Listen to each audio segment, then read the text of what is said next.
Hello from Studio A in Texas, USA. It's the award-winning in-wheel time car show. On today's 2-hour program, we talk about summer car care and your paint. Whole paint. Later, we're going to try to talk to NHRA funny car driver Fast Jack Beckman about a new video series he's put together called Jack Beckman's Hot Rod History. Inside our new car showroom, Cadillac XT6 and the Buick Encore. We give you an in-depth review of each of those. We've got this week's automotive news and more just ahead on today's 2-hour in-wheel time car show for Saturday, August 15th, 2020. Howdy, along with Mike Out of This World Mars and King Konrad DeLong, I'm Don Armstrong. So glad that you could join us today. And as usual, we've had a last-second hiccup with our Zoom. And we're trying to figure out what the problem is because John Gray is... Gray is with us, but we can't hear him. Yeah, and so there's an issue, and Mr. Mars is frantically... No, not frantically. Mr. Mars is going to try to work that out. But I wanted to also give you a little preview of something that we're going to start promoting today, and that is a podcast series that is called... Bring Back Bronco, The Untold Story. It's a new podcast, and we're going to talk about, well, the podcast is going to talk about the rise, the fall, and the rebirth of the Ford Bronco. And I got a chance to listen to it, and at least the first episode of it, because it's a multi-episode podcast. And it is excellently done, and I think that you're really, really going to enjoy it. It's going to air on our podcast channels, and you'll be able to get to our podcast channels through our website, inwheeltime.com. You just click on whatever podcast channel that you prefer, Apple Podcast, Spotify, Stitcher Radio, iHeart Podcast, TuneIn, Google Podcast, and Podcast Addict, and there's a couple of others as well. And I encourage you to be sure and check it out. After you listen to about 5 minutes of the first one, which is going to go up on our podcast channels on Monday, August the 24th. So it's a week from Monday. Click on it. Give yourself 30 minutes to listen to it, and you're going to go, wow, that was really good. It will draw you in. And the narrator is especially good. His name is Sonari Glinton. He's formerly with NPR, National Public Radio. Okay. And it's so well done. It's like listening to your next-door neighbor tell the story about the Ford Bronco. From the inception to the current generation. Yeah, and all of matter of fact, in episode 1, they talk about Lee Iacocca, the famous Lee Iacocca, the Ford Mustang guy, and it went on to save Chrysler Corporation and how he was involved in all. It is absolutely fascinating. Well, that's back when he worked for Ford. Correct. Originally worked for Ford, but he went on to save Chrysler. And introduced the Mustang, was involved in the introduction of the Mustang. Yep. And people, I just learned this a couple of weeks ago. People need to realize that the Mustang and the Bronco were introduced about the same time, and the logos were both designed by the same person. Yes, they were, as a matter of fact. I thought that was pretty cool. Well, and the naming of it. Mm-hmm. Yeah, because it was not originally called the Bronco. But I don't want to get into all of that. I don't want to spill the beans on that. By the way, did you steal my spot rundown?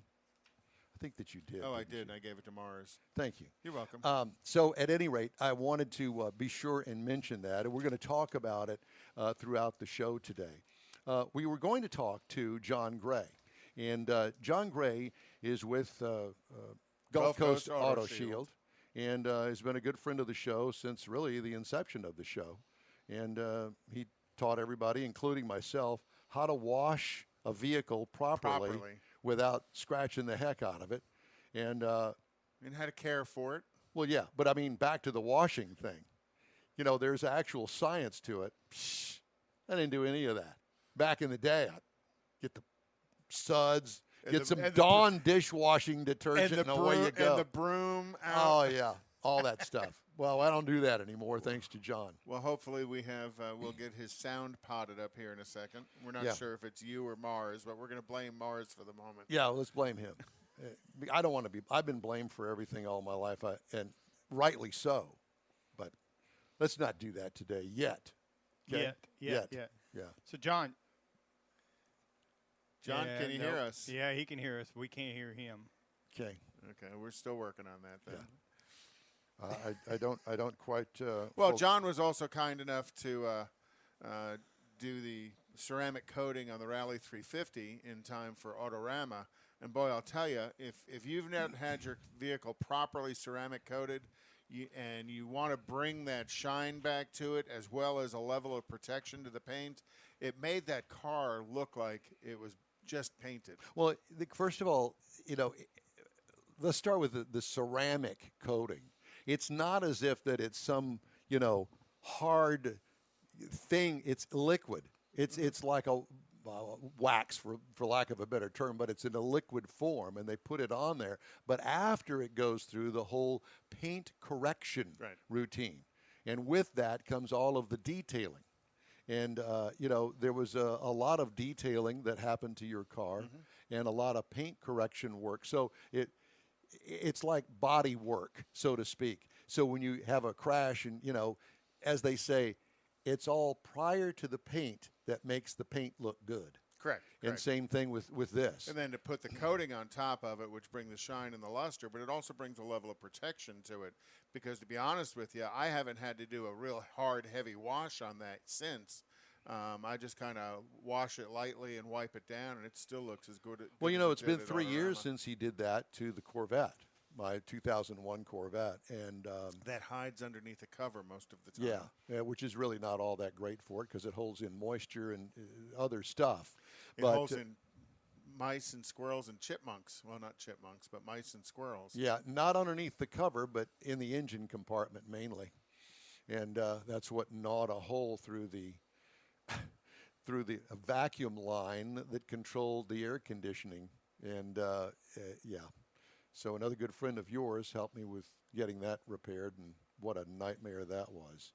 Well, luckily we knew somebody who knew what they were doing. You did? Yeah, great guy, too. So at any rate, to continue on with the paint correction thing and John Gray, I was over there. I had a boo-boo on the headlight door on the Corvette on the right, because a branch of the tree that it sits under came down, hit it, and cracked it.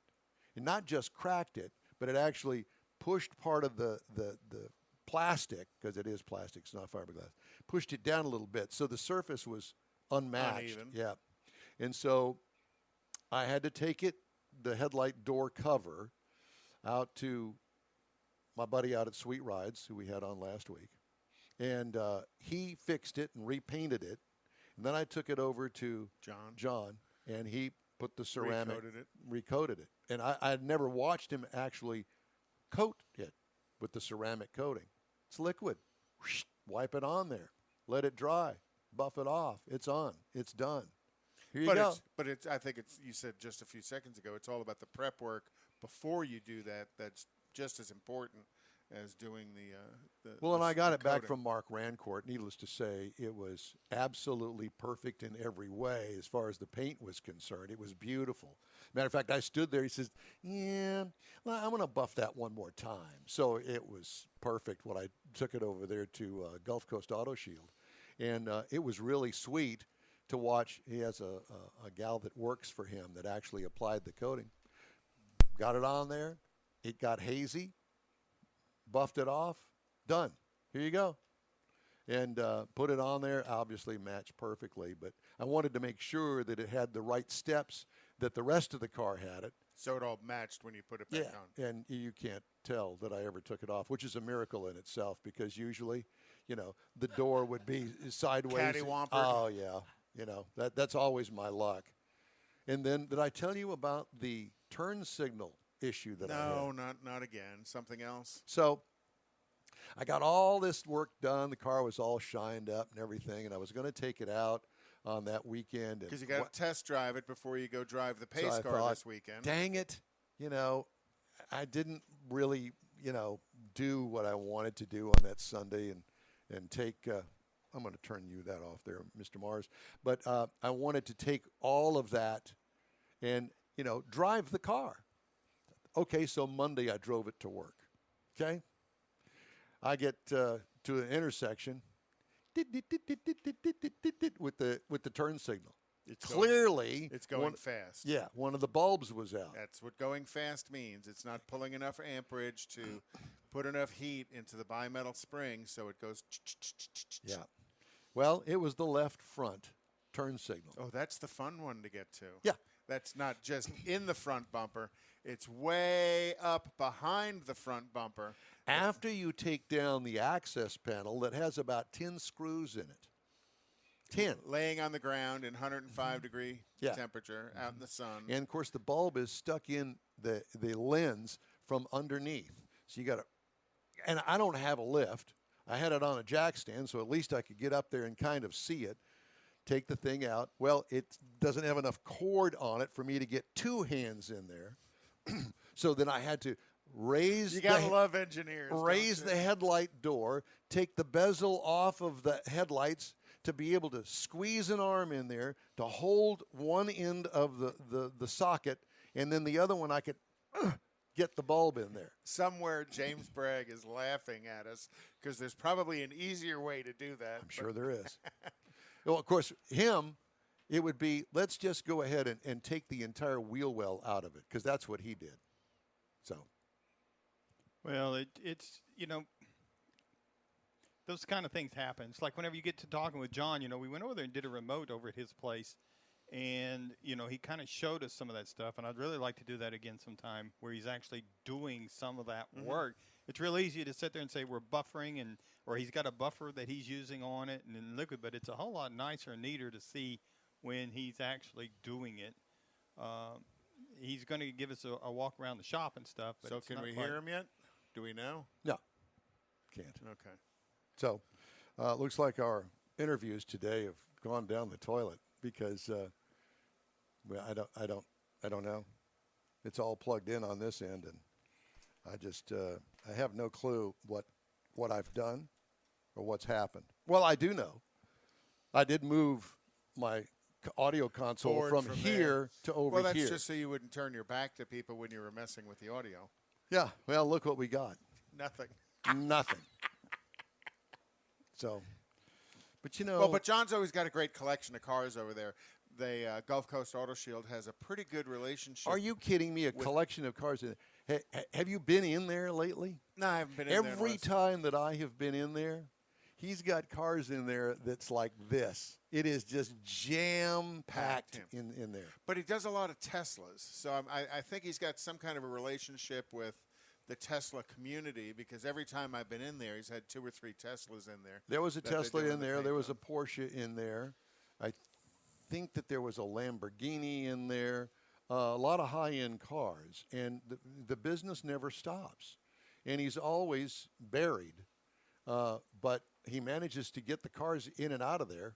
It's carefully, because it's like a conga dance outside as they're moving cars in and moving cars out and trying to keep the door closed so you don't let all the air conditioning out. Yeah, and that's the other thing too. It is an air-conditioned shop, and lighting is perfect in there. Needless to say, it's quite a dance inside there. That all the time, and there's always something going on. Lots of moving parts, and I guess that's a testament to his ability to make everything work the way that it's supposed to. Yeah. Well, and he's got a good crew, and I think that a lot of the guys in his crew have been with him for some time as well. Yeah. And that says a lot about a business, whatever the business is. When your employees stay with you for a period of time, you're not only treating them right, you pay them correctly, and they don't go wandering off looking for greener pastures someplace, which in the car business is quite common. For me, working for BG, I get to know all of these people, and then as they move around from shop to shop, I find them other places. Well, that happens in most businesses, but I think in the auto business, at any level of the auto business, that's actually quite common, because everybody's always chasing that extra dollar somewhere with visions of greener pastures, but it doesn't always pan out true. So if your boss is treating you correctly and you make a fair income, why not stay? And I think that's one of the things John does with his folks. Well, I have to tell you that there was a new female that was in there, young. I guess it's all relative when you get to my age, but a female that was in there, and she was the one that was handling the coating on that headlight door. And so I had a chance to talk to her while she was doing it. And she came from a dealership, and she'd been there for several years and worked in the body shop, which is unusual to see a female in there. And she was working, I don't remember, was some Porsche or something, doing auto paint correction. And it was amazing. Very focused, but very professional, and she knew what she was doing. You know, you can kind of tell.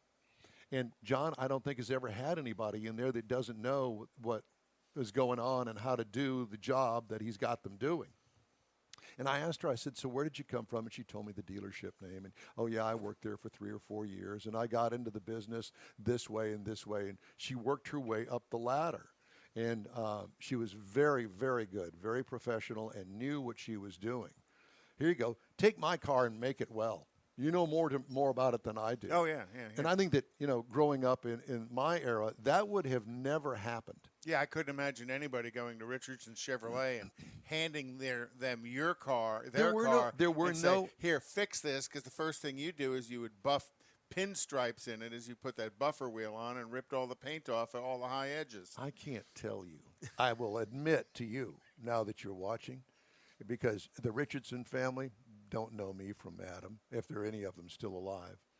But, yes, I have no clue, and neither do they, how many hundreds, maybe even thousands of dollars that I cost them when I... Oh, they probably ran it through his warranty anyhow. It's just Probably a warranty paint job. Oh, Don buffed another one here. Let's fix that under warranty. Yeah, because, you know, back in the 60s and early 70s, there was always, on all the cars, a nice ridge right down the middle of the hood. You know why those ridges are there, right? To strengthen the hood. Strengthen the hood. It keeps it from wobbling in the wind.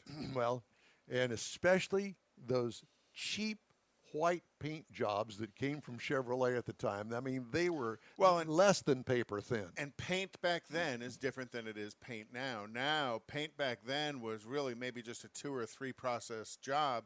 Today, it's like 5 or 6 processes to put the paint, because it's not only the electric plating that they do, what's called ELPO, E-L-P-O, and then there's a sealer put on after that, and then there's a color coat, and then there's a clear coat, or multiple layers of color and multiple layers of clear. Back then, it was, you know, they dip the car and throw some paint on it, and it was done. Well, challenging to say the least for this moron that was working in what was called back then new car make ready. Do they still have that? Oh, yeah. They Everybody's got make ready. And through make ready goes, you know, not only the new cars, but also the used cars. And then, you know, those special customers in the service department that ask for a detail job, or the service department wants to do something extra for them, and they throw it through. And let me just say this. We never made ready used cars. I don't know. I guess that there was some guy over in the used car lot, and he was the guy that vacuumed them and washed them, because we never saw any used cars. It was strictly new cars. Well, new cars that come in off the railhead and off the truck into the dealership, there's certain things that have to be added to the car. You know, you're going to throw mats in, you're going to throw we did all that. hubcaps on, you're going Yeah, we do did some all detail. You know, used to be they'd fill you up with gas. Now they kind of put a certain amount of gas. That was all part of make ready, and the manufacturer pays the dealership a fixed amount of money for that make ready. But even a lot of places, used cars, their used car operations go through the regular make-ready department. Maybe not all of them, but, you know, back then it might have been a different world. Right. Okay, so we're going to take a little break here, but before we go to the break, I wanted to remind you once again that we're going to be hosting a podcast, and it's called Bring Back Bronco, and it's going to be on our podcast channels, and we're going to put it up there on Monday, August 24th, so a week from this coming Monday, August the 24th. It's going to go up about 1 o'clock Central Time on all of the podcast channels. And if you're not familiar with our podcast channels, you can actually go to our inrealtime.com website and access. We've got a link, so you can link all of the podcast channels through there. But this is a very special program. It's called Bring Back Bronco, the story of a truck and the story of a country. Ford Bronco, you know, one of the most beloved brands in American automotive history, but when the last Ford Bronco rolled off the assembly line in Wayne, Michigan on June 12, 1996, it was the end of the brand and the start of a lot of questions. So the 8-part serial is a 50-year odyssey of blood, sweat, and dirt. It takes you from the dizzying heights of the post-war boom to the most watched police chase in American television history and this year's rebirth of the Bronco. The host is Sonari Glinton. He is a great narrator. I've listened to the first episode, and I think that you're really going to enjoy it. So I invite you to be sure and tune in to one of our podcast channels on Monday, August the 24th at 1 o'clock Central. Apple Podcasts, Spotify, Stitcher Radio, iHeart Podcasts, TuneIn, Google Podcast, and Podcast Addict, just to name a few. So we're going to take a quick break, and we'll be back right after this. As America gets back on the road, a lot of things have changed, but not the need for drivers to be safe. With that in mind, it's time to review our safe driving checklist. First, you're in your car. Check. You're sober. Check. You're wearing your seatbelt. Check. Your phone is put away. Check. Great. Make sure you follow the speed limit. And remember, law enforcement is enforcing traffic safety laws in our community to save lives. Paid for by NHTSA.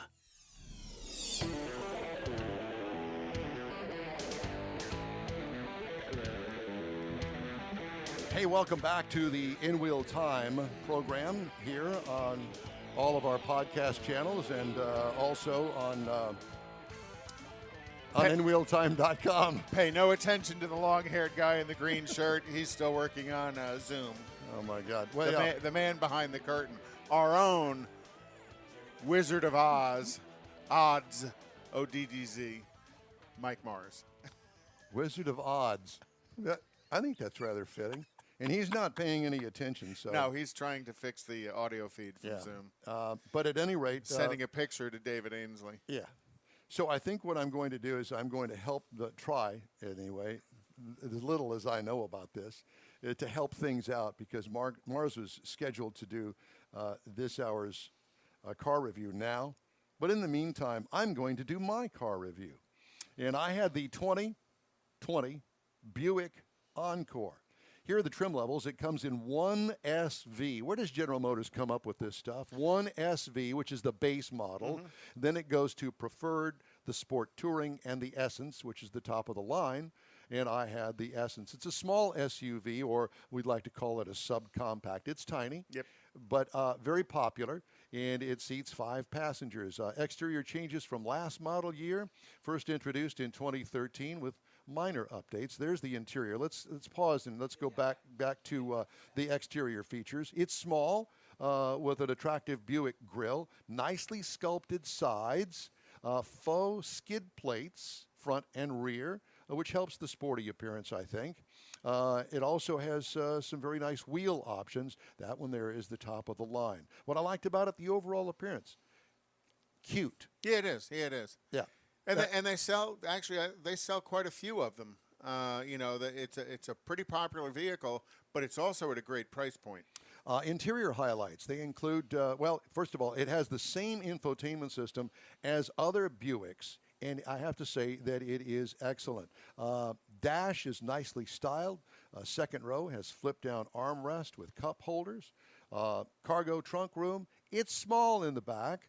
With the seat down, it allows for the kids' sports gear. Mm-hmm. And I love the two-tone interior. I do too. Well, obviously, that's the upscale interior there, but more and more manufacturers are going to this style with contrasting materials in there. Yeah, and it's really nice. Love the fabric texture. Buick absolutely nailed that. What could use improvement? Well, nothing really. It really is just a little dash of luxury in that segment. Yeah, it's not full luxury, but it's what they call near luxury. Mm-hmm. Okay, for the engine, that's Buick's mantra. Right. So for the engine, it has a tiny 1.4-liter turbocharged inline 4-cylinder engine that turns out only 138 horsepower, 148 pound-feet of torque through a 6-speed automatic transmission. But here's the real winner in this: city mileage per gallon. It's rated at 30 in the city, 32 in the highway for a combined of 31. I got 30.9 miles per gallon over 394.6 miles. That's awesome. Yeah, I know. What I liked about it, the mileage and its maneuverability. 9-speed automatic transmission. Did I say that? I think I earlier said 6-speed. I think it's a 9-speed. Anyway, I love the zippy maneuverability. It's great in parking lots. Here's the other good part about it. Base trim price is $28,500. As tested, $33,465. Now, the base model price is only $23,200. So the competitors include the Hyundai Kona for $20,300, the Jeep Renegade for $22,375, and the Mazda CX-3 for $26,000. So it's right in the ballpark, and you get the benefits of Buick because with Buick you get a little higher level of warranty. It's a little bit more upscale than the Right. Chevrolet, but it's not quite at the Cadillac level. Does that make sense? Yeah, and that's Buick's positioning within General Motors. You know, years ago there was Oldsmobile and Pontiac were in the mix, and with them gone, now it's Chevrolet is your entry, Buick is your mid, and Caddy's your top. Okay, coming up, we've got the events calendar. That's just ahead here. And I want to make sure that I've done all the right things over here. And clearly, I haven't. Ainsley will tell us. Yeah, he needs to be here, but apparently He's not. He's not today. Thanks, Dave. Yeah, way to go, Dave. We're going to blame it on you. So, a reminder, the In Wheel Time Car Show streams on Facebook, YouTube, and InWheelTime.com. Podcasts available, Apple Podcasts, Stitcher, Spotify, iHeart Podcast, TuneIn, Google Podcast, and Podcast Addict. Events calendar and more next on the In Wheel Time Car Show right after this quick break.